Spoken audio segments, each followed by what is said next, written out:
सुट्टीमुळे सिंधुदुर्ग जिल्ह्यातील प्रसिद्ध पर्यटन स्थळ असलेल्या आंबोली धबधब्यावर पर्यटकांनी मोठी गर्दी केली आहे। सांगली, कोल्हापूर, बेळगाव आणि गोवा या राज्यातून आलेल्या हजारो पर्यटकांनी या ठिकाणी हजेरी लावली।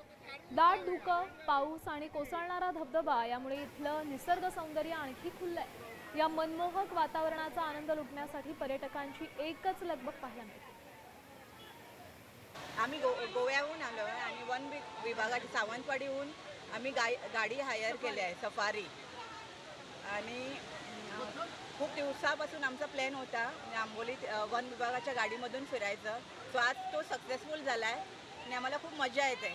आंबोली इथं खूप चांगलं वातावरण झालेलं आहे, फिरण्यासाठी खूप मस्त वातावरण झालेलं आहे। इथं आम्ही कावळेसाद पॉईंट बघितलेला आहे, त्याच्यानंतर आम्ही इथं हिरण्यकशी टेम्पल बघितलेलं आहे, महादेवगड बघितलेला आहे।